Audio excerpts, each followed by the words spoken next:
Doromal, final exit. Gundler, inaantay na siya sa PBL. Lian de Guzman, lalaro pa next season. Ateneo, may binabakurang Japanese player.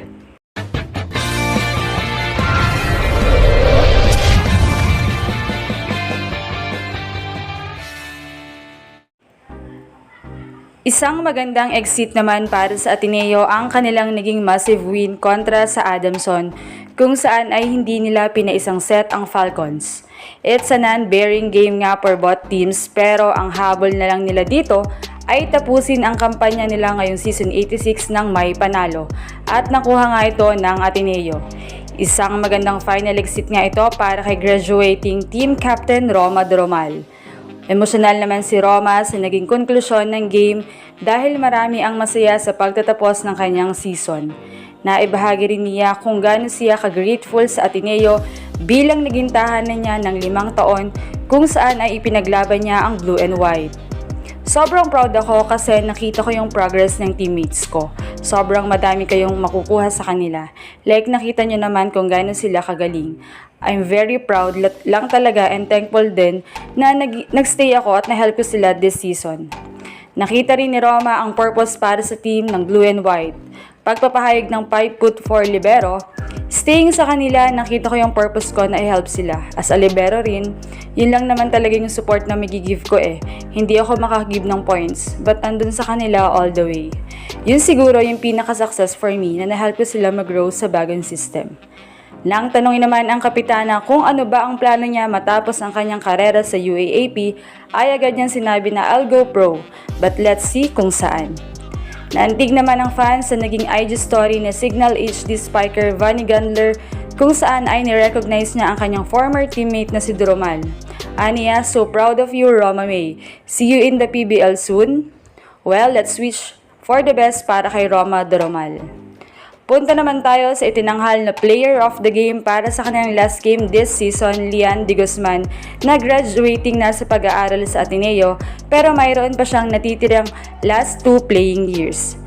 Still undecided pa rin si co-captain Lian de Guzman kung gagamitin pa rin niya ang kanyang last 2 playing years. Well, sigaw naman ng Ateneo fans na 1 more year Lian, dahil we know kung gaano naging kaganda ang performance niya sa team. At sa katunayan ay nasa 7th spot siya sa MVP race. Talagang nag-step up siya this season. Actually, I'm still deciding, but let's see, dagdag pa niya. Bukod sa masaya siyang nakuha nila ang panalo sa kanilang last game this season, ay mas masaya ito dahil nabigyan nila ng magandang exit ang kanilang team captain, ang kanilang Ate Roms. Ayon nga kay Lian, actually I'm super happy na nagstay siya kasi actually, sa totoo lang, feel ko noon kasi parang hindi pa talaga ako ready na maging captain talaga ng team, na i-lead sila. I'm super happy na nagstay si Ate Roms na kahit papaano siya pa rin ang nag-guide sa amin.